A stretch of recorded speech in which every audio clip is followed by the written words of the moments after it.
시청자 여러분, 안녕하십니까. 하광룡의 안전한 법률 시즌2 진행을 맡은 변호사 하광룡입니다. 여러분, 무슨 사건이든지 간에 원인이 있을 것입니다. 원인은 장난으로 한 행동이 남에게는 범죄나 어떤 사건의 원인이 된다는 생각을 해 보신 적이 있으십니까? 생각만으로도 아찔한데요. 오늘은 어떤 이야기가 준비되어 있을까요? 그럼 바로 하광룡의 안전한 법률 시즌2 시작하겠습니다.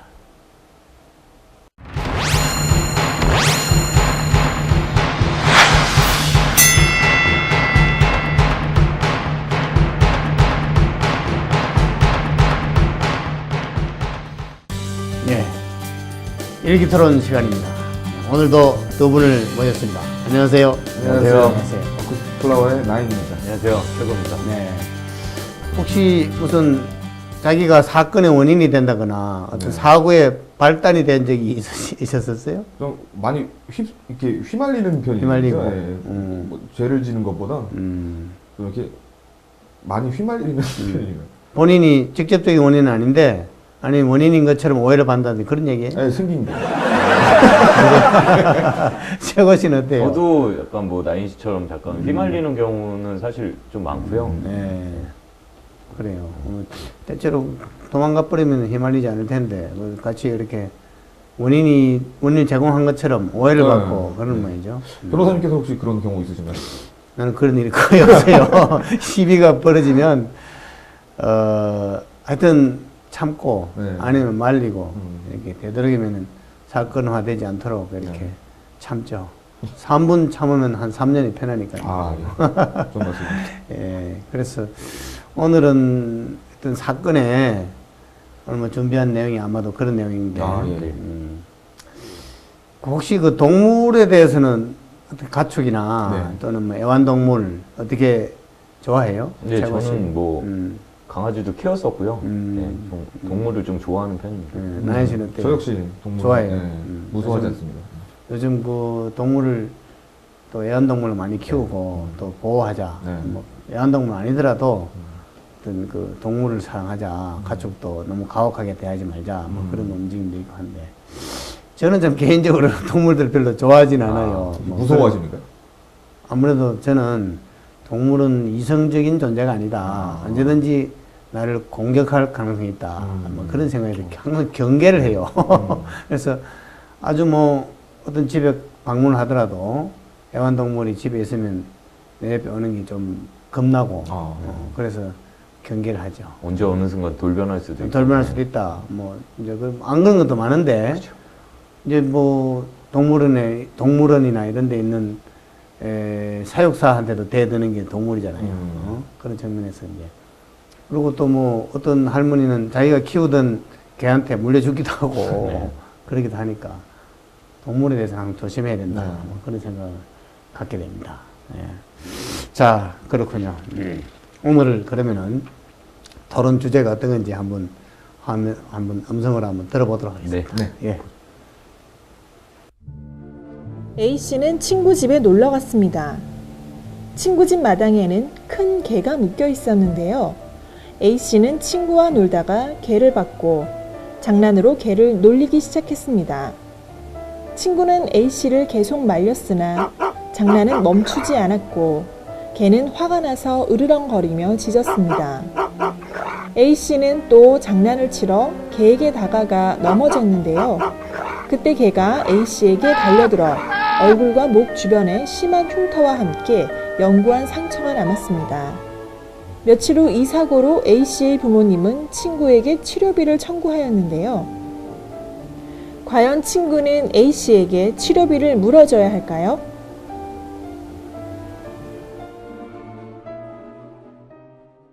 네, 잘 보셨죠? 네. 역시 동물 얘기인데, 네. 개를 이렇게, 개하고 잘 놀아주는 사람도 있는가 하면, 또 개를 보면 자꾸 뭐 해코지를 한다고 그럴까. 괴롭힙니다. 뭐 그런 사람도 있잖아요. 최고시 어때요? 이런 경우에 누가 개 주인이 책임이 있을까요? 저는 개 주인이 조금 책임이 있다고 좀 더 철저하게 관리를 철저히 관리를 했어야 한다.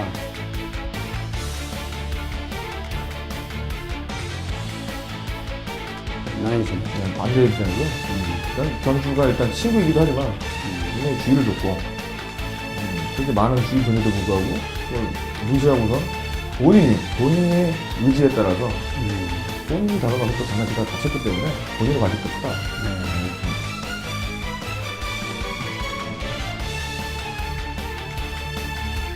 예, 그럼 두 분 한번 오늘 일기 토론, 열띤 토론 한번 지켜보겠습니다. 네. 토론 시작하시죠. 네. 네. 저는 일단 견주의 잘못이 더 있다고 저는 이렇게 생각을 합니다.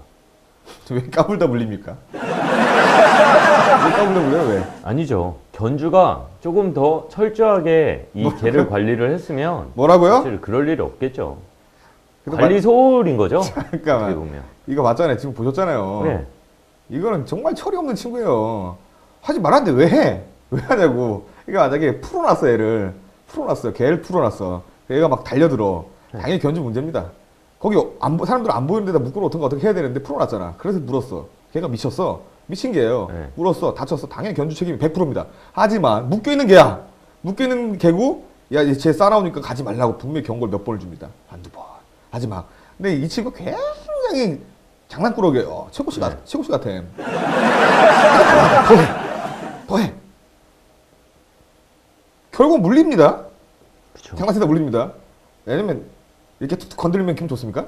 사람도 기분 안 좋아요. 그죠. 근데 자꾸 놀리고 있어. 근데 멍청하게 가다가 자빠졌네. 그래 물렸어요. 네. 뭐 상처를 많이 이렇게 입었겠죠. 자, 부모님 입장에서는 억울하고 뭐 이렇게 안타까울 수는 있어요. 그죠? 하지만 본인의 과실이 더 크다.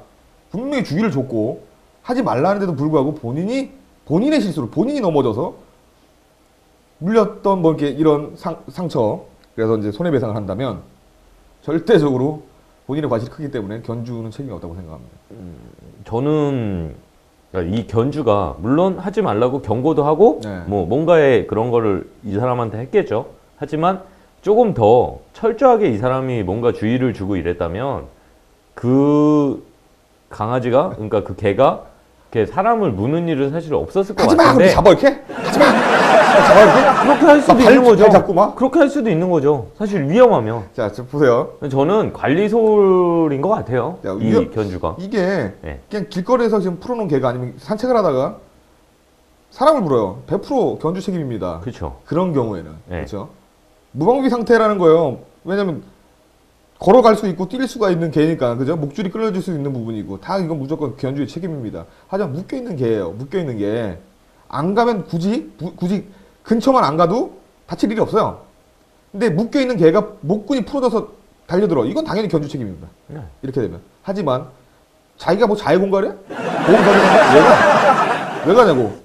이게 만약에 이게 책임을 물어줘야 된다. 뭐 이런 식으로 가서 뭐 된다고 하면 이거 보험 사기 나올 만합니다. 이거.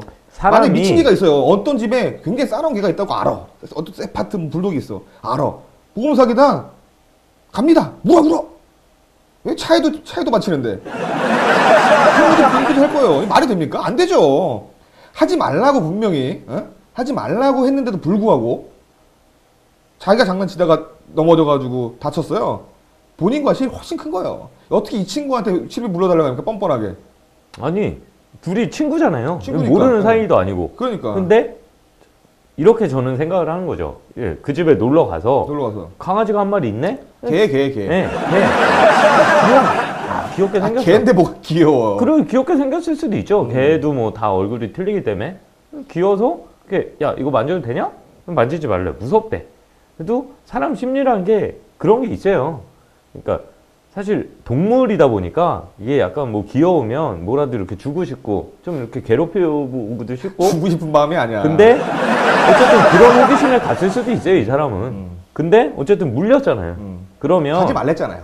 그러니까 근데 그 가지 말라고 한 얘기 자체가 그러니까 좀 더 이렇게 강력하지가 못했다는 거죠. 제가 드리고 싶은 말씀. 아니 강력하게 얘기했어요. 진짜 위험하다. 하지 마라. 너 장난치다 혼난다. 얘기했어요. 분명히 이렇게 얘기했는데 이 친구 얼굴 표정도 기억나지? 이렇게 떠올려요. 지금 막 웃으면서 강아지 막 개를 놀리고 싶고 막 장난치고 싶은가 막 나무를 이렇게 찌르기도 하고 막 돌도 던지고. 응? 근데 얘가 하는 반응하는 게 막 올월 짖고 있으니까 그게 더 재밌으니까 사람 아시죠? 이렇게 툭툭 건드리면 하지 마 하면 더 하고 싶은 거 사람 마음이. 같은 거예요. 자기도 간 거예요 이렇게. 그러니까 본인이 굳이 거기 가서 자빠질 필요도 없었어. 그죠? 근데 자기가 넘어졌어. 얼마나 약 올랐으면 걔가 사람을 알아봐. 너 죽었어 하고 문 거예요. 네? 잘 죽었어 문 거예요. 그런데 걔한테 치료비 물어줘? 아니죠. 어떻게 보면 쌍방이야. 걔하고. 쌍방이에요. 그러니까 그건 견주 잘못인 거죠. 아니 걔도 상처를 받았어. 걔도 정신적으로 지금 문제가 생긴 거예요. 병원 가봐야 돼. 그럼 이거 누구한테 얘기할 거예요? 견주한테 얘기해야죠. 뭘 견주한테 얘기해요? 자기 주인인데. 정신적으로 힘들게 했던 거는 그 친구인데.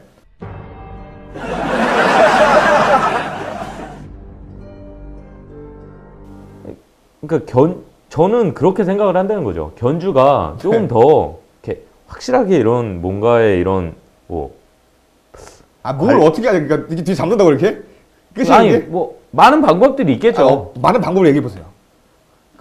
네. 뒤에서 이렇게 친구를 제지를 할 수도 있고, 제지할 수 있고요. 네. 뭐 아니면 친구를 때릴 수도 있고.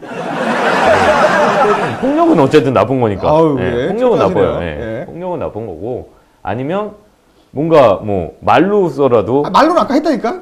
아니 뭐요? 더 강력한 어떤- 말들 있잖아요. 어떤- 예를 들면 어떤 뭐 욕설을 한다던가. 이게 어디한테 욕을 하지 기분 나빠서? 또 할 것 같은데? 강력한 걸 얘기를 하시라니까? 강력한 걸 얘기하세요. 거죠. 저는 지금 아니 근데 어떻게 말리실 거냐고. 아니 그러니까 저는 강아지를 안 키워서 지금 상황을 잘 왜 이렇게 모르겠는데 이랬다 저랬다 하시는 거예요 도대체? 아니 강아지를 키우면 그렇게 하시기 때문에 강력하게 어떻게든 제재를 하시기 때문에 어떻게 하실 거냐고. 그러니까 저는 그 이상 아예 어떻게 못 하냐고. 가게 한다니까요. 어떻게? 그러니까 뭐 뒤에서 잡는다거나 이렇게 잡는다거나. 그렇죠. 예. 제지를 하는 거죠. 제지를 더 하는 이상 만약에 이 커트라인을 넘어가게 되면 그래도 만약 가요. 그래도 위험하니까 뭐 잡는다거나 그렇게 한다는 거죠. 그러니까 그래도 가. 그럼 어떻게 할 거예요? 아니 잡았는데 어떻게 가? 네? 잡았는데 어떻게 가냐고요. 계속 가. 그 사람이 힘이 더 좋아. 가. 그 물렸어. 물려서 어떻게 할 거예요? 나는 끝까지 말렸으니까 난 책임 없어. 그때는 얘기할 수 있어요? 그쵸? 이게 말리겠으니까? 네. 이게 말이 됩니까 지금? 아니 어차피 견주 책임이라며. 이게 말이 됩니까? 견주 책임져. 뭔 소리 하는 거예요 도대체?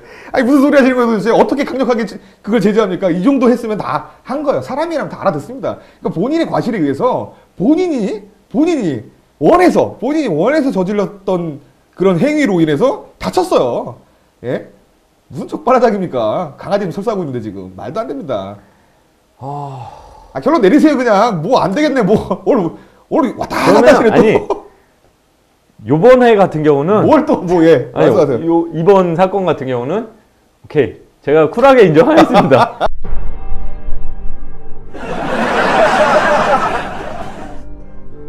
사실 이게 제가 콘텐츠가 없어요. 사실. 예. 아니 그러니까 웬만하면 같이 가요 아니, 그냥. 왜 이렇게 대립해서 드시려고 그러는 거야? 아니 여태까지 방송에서는 제가 항상 이렇게 뭔가를 사실 다 저도 그게 있었거든요. 근데 이번 이런 사건 같은 경우는 사실 없어요. 뭐가 내세울만 한 것도 없고 그렇기 때문에 일단 저는 결론 내릴게요. 그래도 네. 그렇지만 견주가 좀 더 철저한 관리를 했었다면 뭔가 이런 사고는 예방하지 않았을까라는 저는 결론을 내리겠습니다.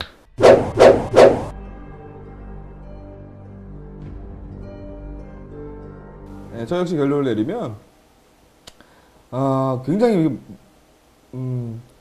제지를 했음에도 불구하고 그 친구의 장난기로 인해서 본인이 원해서 본인의 과실로 인한 상처고 네.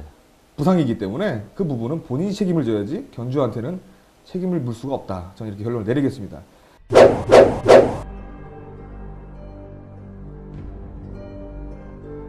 어차피 근데 이것도 이제 나중에 저한테 이렇게 오시긴 하셨지만 결론적으로는 법적으로 어떻게 될지 모르니까 이게 만약에 오히려 처음에 소심을 잡으셨던 네. 그게 정답일 수도 있어요. 그렇죠. 네, 이건 모르는 거니까 네. 일단 이 부분도 우리 변호사님께 한번 여쭤보실까요? 네. 보시죠. 네.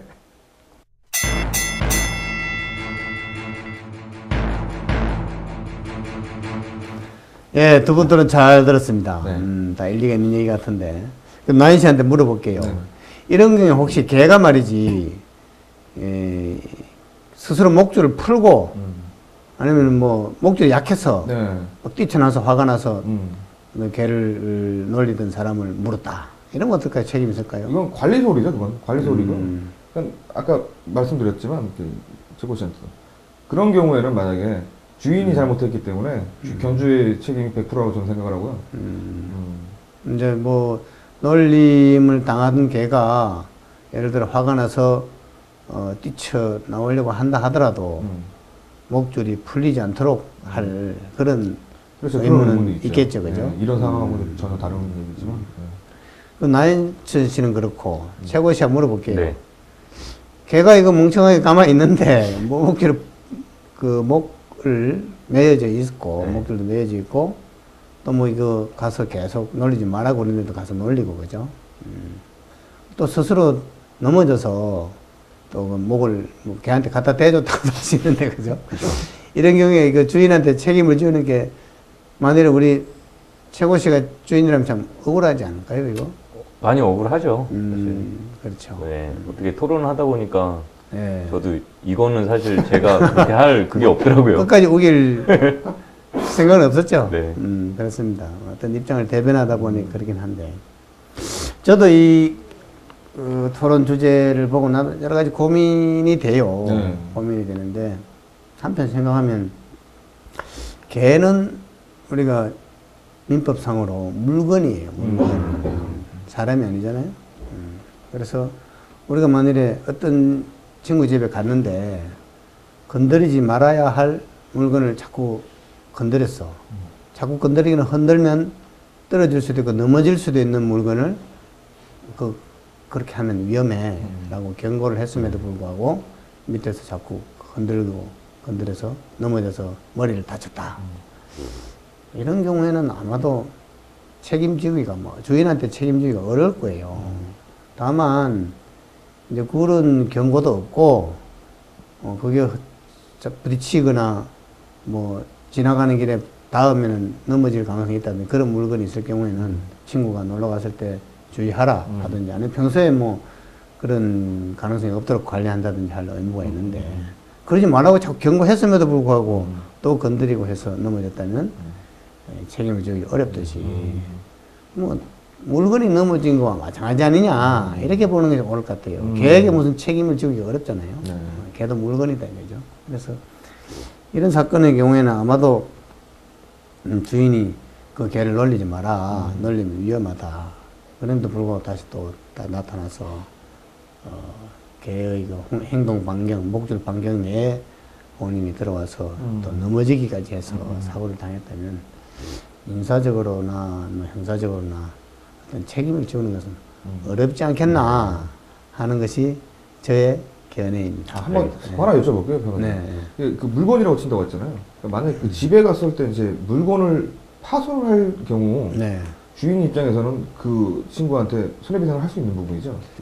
아마도 이제 남의 집에 갔을 때 어떤 물건을 깨뜨리지 않도록 정상적으로 주의하고 비켜서 행동할 필요는 있겠죠. 네. 지금 뭐 법적으로 따지면 책임이 있다고 봐야 되겠죠. 결론적으로 얘기하자면 개를 자꾸 놀린, 개에게 자꾸 그 도발을 한 A 씨의 잘못이다 라고 하는 것이 오늘의 결론으로 되겠습니다. 아, 오늘 좋았습니다. 네.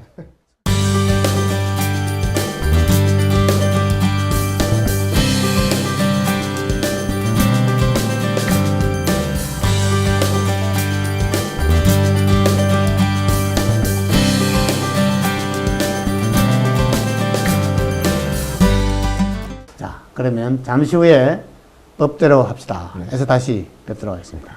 네.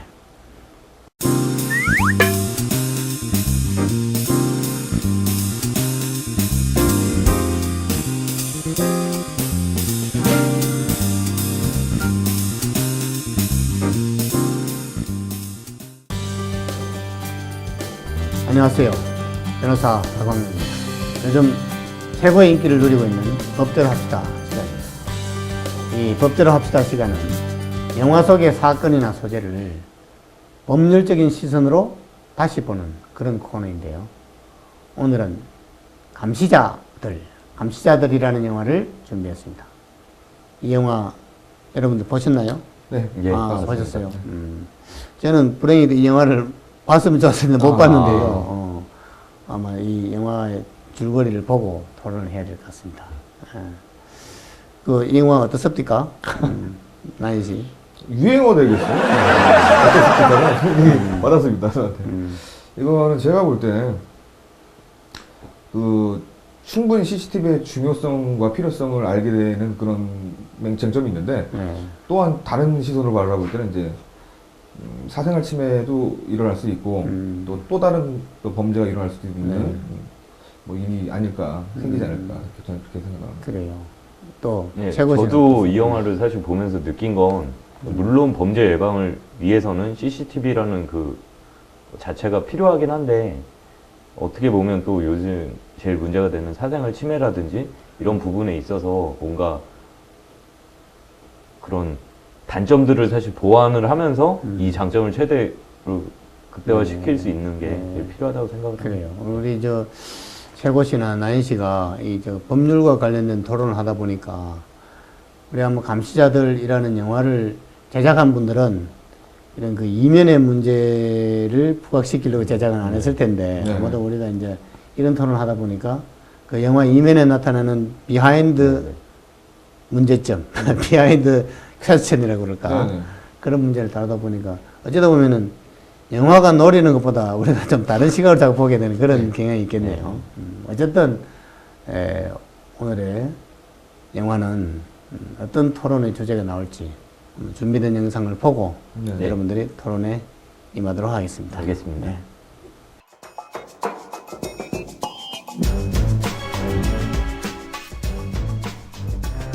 범죄 대상에 대한 감시만을 전문적으로 담당하는 경찰 내 특수조직 감시반. 동물적인 직감과 본능으로 범죄를 쫓는 감시 전문가 황 반장이 이끄는 감시반에 탁월한 기억력과 관찰력을 지닌 신참, 하윤주가 합류합니다. 그리고 얼마 후 감시반의 철저한 포위망마저 무용지물로 만든 범죄가 벌어지는데요. 단 3분 만에 한치의 실수도 없이 벌어진 무장 강도 사건. 얼굴도 단서도 남기지 않은 그들의 존재에 모든 시선이 꽂히게 됩니다. 철저하게 짜여진 계획하에 움직이며 1초의 오차도 용납하지 않는 범죄 조직 리더 제임스는 자신의 존재를 절대 드러내지 않는 감시반의 추적이 조여올수록 더욱 치밀하게 범죄를 이어갑니다.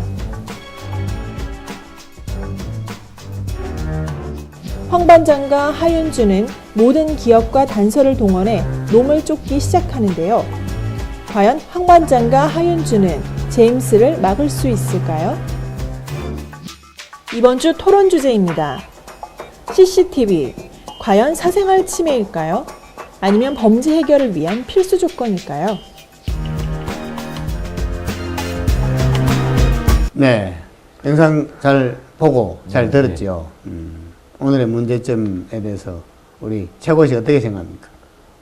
일단 이 영화 자체가 뭐 변호사님 못 보셨다고 말씀하셨으니까 간단히 말씀을 드리면 이제 범죄자의 그 몽타주를 보고 그거에 적당 이렇게 몽타주랑 비슷한 인물을 사실 추적한다는 얘기죠. 그 집에다가 이제 감시하고 뭐 집에다는 안 달지만 그 사람의 이제 행적을 살피기 위해서 뭐 복도에다가도 CCTV를 설치하고 이런 사실 내용인데 CCTV는 설치하는데 그 집에 주거 침입한다든지 그런 건 없었어요. 그런 건 없었고 그냥 아니면 복도 뭐 같은 데다만 누구 만나는지를 일일이 전부 따라다니면서 감시합니까? 아니요 그런 건 아닙니다. 그건 아니고. 그런 이제 양면성을 사실 보여주는 그런 영화. 그랬을 때 그러면은 최고 씨는 네. CCTV 등을 설치해서 감시하는 행위가 어떻습니까? 위법합니까? 뭐 어떻습니까? 사실 필요성의 차이인 것 같아요. 근데 지금 같은 경우는 이렇게 뭐 위법은 아니라고 생각을 필요한 하는데 것이다. 범죄 예방을 위해서 필요하다고 생각합니다.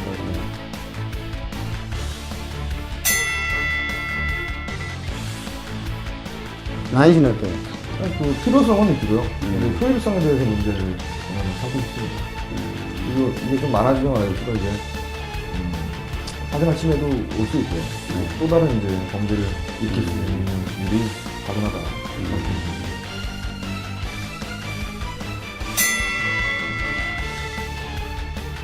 그러면은 위법성이 있다. 네, 근본적으로 그렇게 생각한다 이거죠. 저도 한번 생각해 보겠습니다. 두 분 한번 토론해 보십시오. 네. 네. CCTV 사회 범죄 예방, 그죠? 네. 이걸 위해서 필요합니다. 맞습니다. 맞는데 이게 좀 너무 필요 없는 곳에도 이렇게 설치가 돼 있지 않나. 이게 무슨 얘기냐면 사생활 침해를 좀 받을 수 있다. 좀 안 좋은 점이 있다는 얘기죠. 그러니까 좋은 점이 그렇죠. 있는데 안 뭐 좋은 점이 장단점이 있습니다. 다 있겠죠. 네. 근데 제가 생각했을 땐 그런 것 같아요. 그러니까 사실 범죄라는 게 범죄 예방을 해서 예방 차원에서 CCTV를 다루는 거잖아요. 근데 범죄라는 상황이 언제 어디서 일어날지 사실 그럼요. 몰라요. 그렇죠. 그거는 그 얘기입니다. 예. 그렇기 때문에 뭐 정말 여기는 우리가 생각했을 때 필요 없을 것 같은데 그렇죠. CCTV가 달려 있고. 그렇죠. 근데 그거 때문에 사실 범죄가 줄어든 거는 사실 맞는 것 같고 그 CCTV 때문에 그리고 예방도 사실 되고 그러니까 안 좋은 점보다는 좋은 점이 저는 더 많다고 생각을 하기 때문에 이거는 CCTV는 꼭 있어야 된다고 저는 생각을 합니다. 필요 없다는 얘기는 아니에요. 필요 없다는 얘기는 아닌데 이 부분이 이게 얼마만큼 지금 사생활 침해가 되느냐, 이게 그 정도로 많이 해야 되느냐, 예방을 위해서. 그러니까 다 장단점이 있어요. 근데 우리가 딱 생각해 보세요. 범죄를 예방도 하고 그다음에 범인을 잡기 위해서도 수단이 되고요. 그쵸. 다 됩니다. 좋은데 자, 꼭 범죄들이 그렇게 그런 데서 일어나지 않습니다. 그 사각지대가 있어요.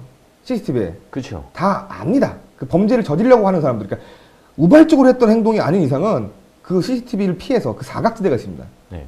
거기서 행해집니다. 자, 그러려고 하면 그 사각지대까지 또 CCTV 달아야 됩니다. 그렇죠. 얼마나 많아지겠습니까? 그 정도의 쓸모가 있냐? 제가 말씀드린 효율이 그 정도의 효율이 있나? 저는 좀 그건 아니라고 보고, 또한 이게 CCTV가 너무 많아지면 많아질수록 우리가 지금 살아가는 권리 아닙니까? 권리가 있지 않습니까? 밖을 함부로 나가지 못해요. 공원에도 못 나가고, 쉽게 말하면 누굴 만나지도 못하고, 내 모든 사생활이 지금 노출이 되고 있는 거야. 그러니까 본인이 불쾌할 수 있어요.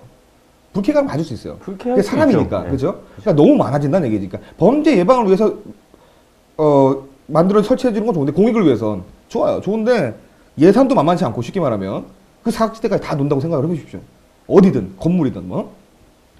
내가 근데 누군가가 날 계속 보고 있는 거야. 그러면 다 CCTV를 다 걸어놔요. 뭐 예산 다 들여가지고 해. 다 해. 길거리마다 막 가로수마다. 내가 걸어가고 있는 족적이 다 노출되고 있는 거야. 이거 생각만 해도 이거 아찔하죠. 아찔합니다. 이거. 그래서 그런 단점을 봤을 땐 굳이 그렇게 많이 CCTV를 이렇게 설치할 필요가 있냐. 그러니까 필요성이 네. 효율적이지 못하다는 말씀을 드리고 있는 거예요. 저는 그러니까 약간 뭐 물론 나인 씨 의견도 존중합니다. 네. 이번 경우 같은 경우 근데 제가 생각했을 땐 물론 사생활 침해 심각해요. 네. 사실 요즘 문제도 많이 제기가 되고 근데 그런 사생활 침해보다 사실 범죄 예방이 더 중요하지 않습니까? 네. 사람 목숨이 다 사실 달려있는 부분이기 때문에 그런 단점들을 물론 상호 보완을 서로 해야 되겠죠. 뭐 장단점이 서로 있기 때문에 근데 정말 그런 사람 목숨보다 중요한 거는 저는 없다고 생각을 하기 때문에 이거는 CCTV에 좀 더 그러니까 이 단점을 사실 보완을 하면서 그러니까 사생활 침해에 대한 그런 단점을 보완을 하면서 뭔가 좋은 방법이 있었으면 제일 좋겠죠. 근데 사실 그렇게까지 하려면 뭔가 더 많은 노력들 필요한 거고 생각들도 일단 많이 예산도 해야 많이 되는 들어가고요. 건데 CCTV 범죄 예방 차원에서는 사실 있어야 되는 필요성은 안 좋은 게 하나 있어요. 있다고 생각을 해요. 길거리에 설치되는 CCTV 말고 CCTV 자체가 지금 안 좋게 일반 사람들이 손쉽게 구할 수 있는 체제가 됐어요. 이제 유통망이 네. 그냥 일반인들도 쉽게 용산 가면 구할 수 있어요. CCTV 자체를. 예를 들면 뭐 집에서 몰래카메라죠, 쉽게 말하면. 다루는 그죠? 수도 있는 네. 거니까. 그게 일반 사람들한테 들어가면 또 다른 범죄가 됩니다. CCTV라는 게. 그렇죠. 이해되시 무슨 말씀인지 네. 아시죠? 그러니까 이거 자체가 이것도 좀 문제가 또 있지 않나. CCTV라는 것 자체가 그게 만약에 활성화되게끔 한다면 법적으로도 어떻게 좀 제재를 한다던가 네. 사업자들을 그런 법이 있는 걸로 저는 알고 있는데. 그게 아니고 일반인들도 손쉽게 구할 수가 있어요. 이게 문제라는 얘기지 쉽게 말하면 뭐 사업자라든가 뭐 정말 필요해서 이렇게 구입하는 게 아니고 손쉽게 구할 수 있기 때문에 그게 이제 범죄로 이게 연결이 돼요. 그거 자체가.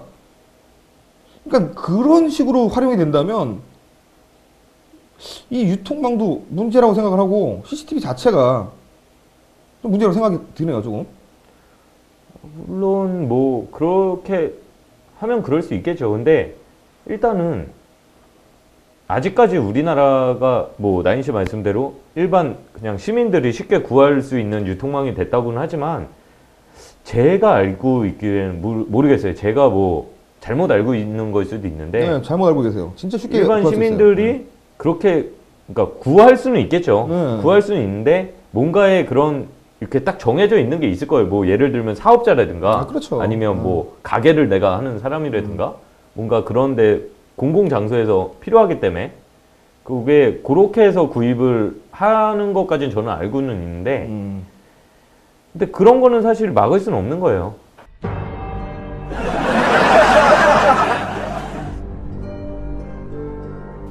모든 사생활이 이렇게 자기가 하고 있는 행동을 누군가 본다고 생각을 해봐요. 생각을 기분은 해봐요. 나쁘죠. 나쁘죠. 네. 그러니까 그게 지금도 나쁜데 만약에 그게 더 CCTV가 더 많이 활용돼가지고 이렇게 아무데서나 볼 수 있게끔 이렇게 설치가 돼 있어요. 그럼 어디나 가더라도 발 붙일 데가 없는 거예요. 날 누군가 계속 감시하고 있는 거야. 공원에 가도 그죠? 네. 어딜 가도 커피숍에 가도 커피숍도 다 있습니다. 그쵸, 요즘 다 그쵸? 있죠. 예. 그 누군가 계속 날 보고 있는 거예요. 네? 이 기분 굉장히 섬뜩합니다 이거. 안 그렇습니까? 그쵸. 예, 그래서 제가 말씀드린 건 이런 문제점을 말씀드리는 거고, 어떻게 하면 이렇게 효율적으로 할 수 있느냐의 방안을 좀 따져가지고 CCTV를 설치하는 그쵸, 게 맞는 예. 거고, 이렇게 지금 현재 지금 상태로는 제가 아까 말씀드렸던 그런 구성 자체는 좀 아닌 것 같다 말씀드립니다. 이해되십니까? 예, 이해는 돼요. 예. 근데 그러니까 사실 그런 것 같아요. 지금 이렇게 저희 둘이 토론을 하는 게 어떻게 보면 아니, 오늘 얘기하는 건 지금 얘기하는 건 이게 대립은 아니고 제가 볼 때는 맞는 얘기가 네, 좀 서로 그러니까 좀 토론하는 서로 것 근데 같아요. 물론 상호 보완이 제일 중요한 거예요. 그렇죠. 단점을 그렇습니다. 제일 최소화하면서 장점을 극대화시키는 게 제일 중요한 건데 맞아요. 그래도 일단은 범죄 예방 차원에서는 사실 있어야 되는 건 있는 사실이고요. 기준 사실이고 그거를 이제 사생활 침해를 어떻게 제일 줄이느냐가 제일 관건인 것 같은데 그 사생활 침해를 줄일 수 있는 건 없어요. 그건 아니에요. 그러니까 그럴 수는 이게 없는데. 그런 것 같아요. 필요악인 것 같아요. 그러니까 범죄 예방을 하기 위해서는 어쩔 수 없이 따라와야 되는 그런 상황인 것 같아요. 그렇죠. 네. 그렇죠. 그런데 굳이 지금 이 상황에서 더 늘려야 되느냐, 더 늘려야 되느냐 이런 것도 문제가 생길 것 같고, CCTV 자체가 문제일 수도 있는 거예요. 지금 사생활 침해라고 얘기를 하면, 그렇죠. 그죠? 이런 부분 해결 안 되면 안 된다고 봅니다. 저는. 일단 뭐 그런 것 같아요. 나인 씨나 저나 어쨌든 그건 뭐 지금 나인 씨가 얘기한 거는 사생활 침해가 어쨌든 더 크신 거기 때문에 큰 거기 때문에 저희 둘이 사실 이런 거는 저도 사실 이번은 결론을 모르겠습니다. 이번 사건 같은 경우는 제가 생각했을 때는 범죄 예방에서 당연히 필요하다고 생각을 하는데 그러면서도 한편 사생활 침해 논란이 사실 있는 거에 없을 수는 없잖아요. 사실이기 때문에. 사생활 침해 얘기 나서 그러는데 저 좀 사생활 침해 좀 하지 마세요. 그래? 저한테 새벽에 전화해요. 어제 나인 씨가 전화했잖아요, 저한테. 그러니까 새벽 3시에 전화하고 이런 거 사생활 침해입니다. 그러니까. 나 이것도 이따 여쭤볼 건데 이런 거 하지 마세요. 아니, 어제 누가 했어요? 어제 나한테 전화. 술 먹고 했나 봅니다, 제가. 네.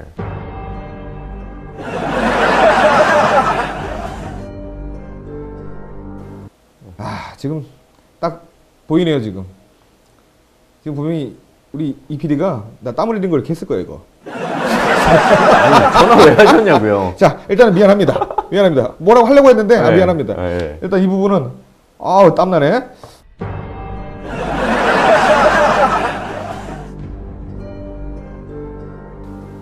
어차피 우리 둘이 싸워봤자 결론 안 나는 그쵸. 거, 우리 네. 변호사님께 한번 여쭤보죠.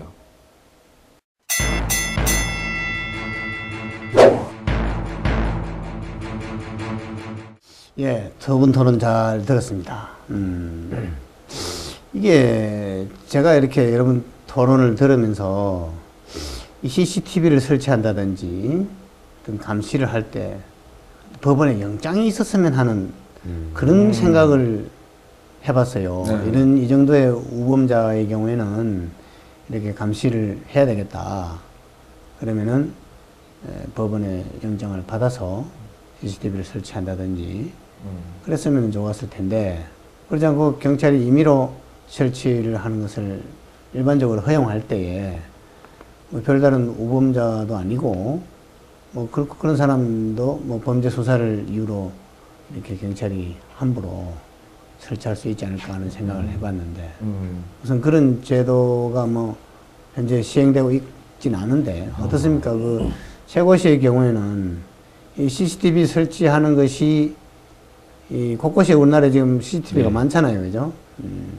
그것이 범죄 예방 효과는 있긴 있는데 한편으로는 사생활 침해 소지도 많고 한데 CCTV 경찰이 마음대로 설치하는 것이 적절하다고 생각합니다. 마음대로 설치하는 건 저는 적절치는 않다고 생각을 해요.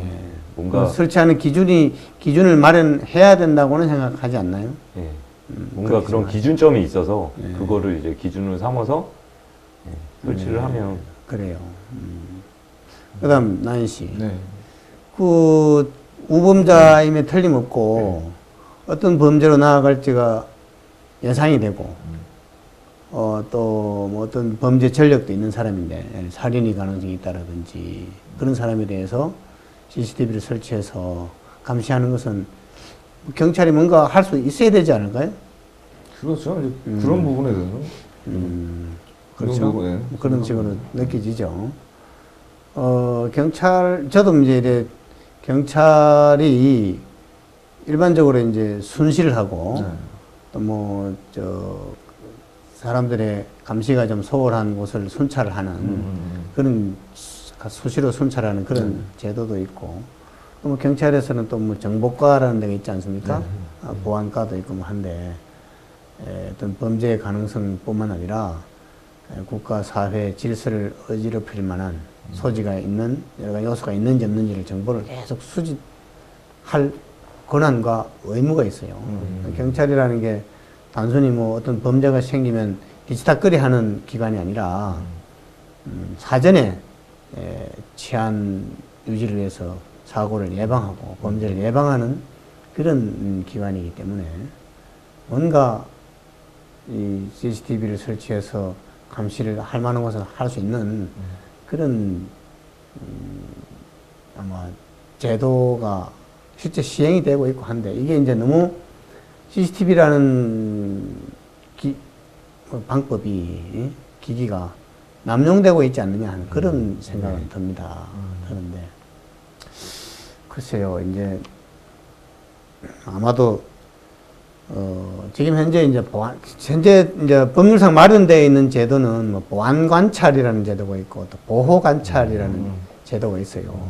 보안 관찰의 경우에는 우리나라 뭐 어떤 내란, 외환의 위기 그런 범죄와 관련된 소위 뭐 검찰에서 얘기하는 공안 사건, 공공의 안전 질서를 국가적 차원에서 어지럽힐 가능성이 있는 그런 사건의 경우에는 법원의 영장 내지는 보안 관찰 처분이라는 것을 청구를 해서 관찰할 수 있도록 되어 있어요. 경찰로서는 일일이 잠복 근무해야 될 일을 CCTV로 이렇게 보니까 뭐 기록도 잘 되고 또 뭐 효과적으로 경찰서에 앉아서 볼 수 있으니까 효과적이긴 한데 다만 이게 그 우범자에 대해서만 관찰하는 것이 아니라 그와 전혀 상관없는 다른 연인들, 그 동네에 사는 사람들, 그 동네 운동하러 다니는 사람들의 일거수일투족이 전부 다 노출이 된다는 거. 그것이 또 기록까지 된다는 거. 이것이 이제 문제겠죠. 근데 마찬가지로 CCTV라는 것이 뭐 음성도 녹음이 되고 뭐 그렇다고 볼 경우에 이 설치하는 것도 어느 정도 필요성은 있지만 지나치게 광범위하게 아무런 제한 없이 설치된다는 것은 뭐 사회적으로 문제가 아니냐라고 생각이 듭니다. 왜냐면 아마 우리 사회안전방송에서 방송이 나감으로써 여러분들의 의견이 반영이 돼가지고 아마 조만간 우리가 여기서 문제, 사회 문제가 되고 해서 네. 입법화해야 된다라는 그런 생각을 하게 됩니다. 네. 네. 오늘 토론 결국 아주 유익한 토론이었습니다. 예, 수고하셨습니다. 수고하셨습니다.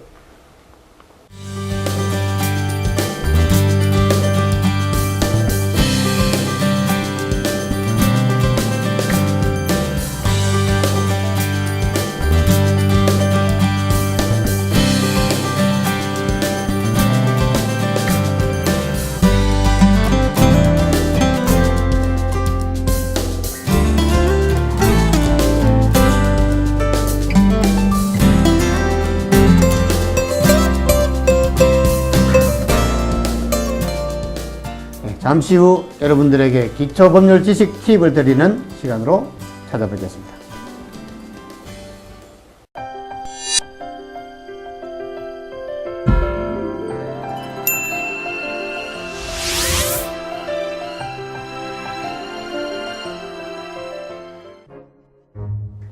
네, 안녕하세요. 기초법률 지식 팁을 드리는 시간입니다. 여러분, 법정 드라마나 하여튼 영화를 보시면 항소 또는 상소한다, 뭐 상고한다, 뭐 이런 법률 용어를 자주 듣게 되실 텐데요. 오늘은 이런 항소, 상소, 뭐 이런 법률 용어에 대해서 한번 알아보도록 하겠습니다. 네. 판결에 대해서 어떤 1심 판결에 대해서 제1심 판결에 대해서 상소하는 것을 항소라고 합니다. 즉 다시 말해서 어떤 판결에 대해서 불복해서 상급심에다가 새로 재판을 해달라 라고 하는 것을 일반적으로 통틀어서 상소라고 합니다. 상소. 상급법원에다가 다시 재판을 제기하는 것. 상소라고 하는데, 이 항소는 이 상소의 일종이라고 봐야 되겠죠. 즉 1심 재판에 대해서 1심 판결에 대해서 불복해서 2심 재판부에다가 새로이 재판해달라 라고 하는 것이 항소고요. 대법원에다가 다시 재판해달라 라고 하는 상소를 상고라고 합니다. 상소에는 결국 항소와 상고가 있다 이렇게 얘기할 수 있는데요. 한편으로는 또 항고라는 용어가 있어요. 항고는 뭐냐? 이것도 사실은 상소의 뭐 일종이라고 할 수 있는데, 법원에서는 좀 중요한 사건의 경우에는 판결을 하게 되고, 간단한 사건의 경우에는 심리를 거치지 않은 경우에는 결정을 하게 되는데, 판결이 아닌 결정에 대해서 상소하는 것을 항고라 그럽니다. 1심 결정에 대해서 상소하는 것을 항고라 그러고요. 2심 결정에 대해서 다시 상소하는 것을 재항고라 그럽니다. 항고, 재항고가 있어요. 결정에 대해서 불복하는 것을 결국 항고라고 하는데, 2심에 대해서 다시 항고하는 것을 재항고라고 합니다.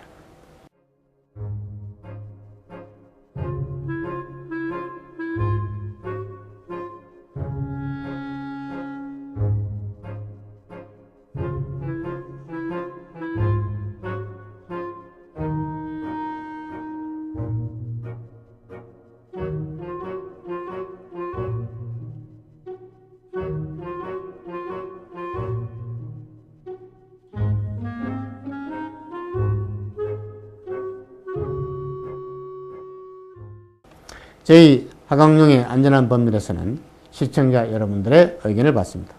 홈페이지나 전화로 의견 및 질문을 주시면 이를 참고해서 더욱 알찬 프로그램을 만드는 데 힘쓰도록 하겠습니다. 그럼 다음 이 시간에 다시 찾아뵙도록 하겠습니다. 안녕히 계십시오. 다리 차고 고생인 분들 고생 끝입니다. 덧신처럼 쉬는 발찜질기, 순식간에 발이 뜨끈뜨끈, 온몸으로 열기가 후끈후끈, 어허 땀난다 땀나. 획기적인 발찜질기 따소미. 안녕하세요. 탤런트 정한환입니다. 몹시도 추운 겨울 손발이 오그라들 듯 추우시죠? 발이 갈라지고 시려서 잠도 설치시죠? 그렇다고 이 고유가 시대에 전기나 기름 보일러 펑펑 틀 수도 없고 왜 고민하십니까? 따소미가 있잖아요. 그 비밀은 바로 따소미성 발열 주머니. 천연 씨앗으로 채운 주머니를 전자레인지에 3분, 딱 3분만 돌려주면 마이크로 파장에 씨앗의 수분을 진동시켜 뜨끈뜨끈한 발찜질기로 대변신. 열과 함께 기분 좋은 아로마가 발사. 간편하게 뜨끈하게 오래오래. 뜨끈뜨끈한 게 전기 보일러 매트 안 틀어도 될 것 같아요. 팔이 뜨끈뜨끈하니 살 것 같아. 어휴, 좋아. 몸이 후끈후끈해져요. 10분 지났는데 땀나는 거 봐요. 건강의 기본, 발은 뜨끈뜨끈하게, 머리는 차갑게 아시죠? 발찜질기 따소미로 하루의 피로는 싹 날리고 내일의 건강은 꽉 잡으세요. 발이 차가워 고생이신 분, 장시간 서서 일하시는 분, 과로에 시달리는 직장인, 잠 못 자고 공부하는 학생, 난방비 아끼려는 주부님께 뜨끈뜨끈 발찜 들기 따소미. 발실이라고 고통받지 마시고 얼른 전화주세요. 따소미. 대한민국 특허 출원 따소미. 순식경 파격 특가 29,800원. 만 원만 추가하면 원 플러스 원 뜨끈뜨끈 따소미를 2개 받아볼 수 있는 절호의 찬스. 족욕이 몸에 정말 좋죠. 그런데 족욕 한번 하려고 하면 정말 번거롭잖아요. 이제 간편한 발찜질기 따소미가 있습니다. 전자레인지에 잠깐 넣어주시면 되는데요. 씻는 즉시 발이 뜨끈뜨끈해집니다. 이제 비싼 족욕기 필요 없겠죠? 화학 발열제 아닙니다. 100% 자연 성분. 보십시오. 라벤더 향, 각종 씨앗, 자연에서 나는 재료만 가득하죠. 발바닥부터 온몸으로 뜨끈뜨끈, 은은한 향으로 기분이 사르르. 잠깐 해줘도 너무나 개운하게, 말 그대로 심신의 힐링 제품. 뜨끈뜨끈 찜질 즐기시고 주무실 때 이렇게 신고 주무시는 잠도 잘 와요. 좋습니다. 그냥 신기만 해도 발이 따뜻해지고 자연스러운 지압 효과까지. 뜨끈뜨끈 발찜질기 따소미. 대한민국 특허 출원 따소미. 따소미 속 발열 주머니를 전자레인지에 3분, 딱 3분만 돌려주면 끝. 간편하게 뜨끈하게 오래오래. 땀이 줄줄 나는 게 족욕이 따로 없네요. 전 하의를 자주 신어서 발이 고생인데요. 따소미를 신으니까 피로가 확 풀려서 너무 좋더라고요. 따소미 신고 공부하면 따뜻하니까 마음도 안정되고 잠깐을 자도 푹 잔 것 같아서 개운해요. 난방비 아낀다고 보일러를 줄여서 발이 시렸거든요. 따소미 덕분에 돈 벌었죠. 가벼워서 좋고, 휴대가 간편해 좋고, 온 가족 건강에 좋고, 발건강, 에너지 절약, 가족 사랑까지 따소미로 다 잡으십시오. 발실이라고 고통받지 마시고 얼른 전화주세요. 따소미. 발이 차가워 고생인 분들, 고생 끝입니다. 덧신처럼 쉬는 발찜질기. 순식간에 발이 뜨끈뜨끈, 온몸으로 열기가 후끈후끈. 어허, 땀난다 땀나. 획기적인 발찜질기 따소미. 그 비밀은 바로 따소미 속 발열 주머니. 천연 씨앗으로 채운 주머니를 전자레인지에 3분, 딱 3분만 돌려주면 마이크로 파장이 씨앗의 수분을 진동시켜 뜨끈뜨끈한 발찜질기로 대변신. 열과 함께 기분 좋은 아로마가 발산. 간편하게 뜨끈하게 오래오래. 발이 차가워 고생이신 분, 장시간 서서 일하시는 분, 과로에 시달리는 직장인, 잠 못 자고 공부하는 학생, 난방비 아끼려는 주부님께 뜨끈뜨끈 발찜질기 따소미. 안녕하세요. 탤런트 정한헌입니다. 몹시도 추운 겨울 손발이 오그라들 듯 추우시죠? 발이 갈라지고 시려서 잠도 설치시죠? 그렇다고 이 고유가 시대에 전기나 기름 보일러 펑펑 틀 수도 없고 왜 고민하십니까? 따소미가 있잖아. 대한민국 특허 출원 따소미. 순식이동 파격 특가 29,800원. 만 원만 추가하면 원 플러스 원 뜨끈뜨끈 따소미를 2개 받아볼 수 있는 절호의 찬스. 저도 지금 따소미를 신고 있는데요. 족욕하듯이 발에 땀이 납니다. 와, 이게 그냥 평범한 덧신 같아 보이지만 우습게 볼 일이 아니네요. 따소미, 정말 단순하면서도 획기적인 제품입니다. 뜨끈뜨끈 발찜질기 따소미. 대한민국 특허 출원 따소미. 왜 획기적인 제품인가? 첫째, 너무나 간편합니다. 덧신처럼 신기만 하면 순식간에 발이 뜨끈뜨끈. 그 비밀은 바로 따소미 속 발열 주머니. 천연 씨앗으로 채운 주머니를 전자레인지 3분, 딱 3분만 돌려주면 끝. 간편하게 뜨끈하게 오래오래.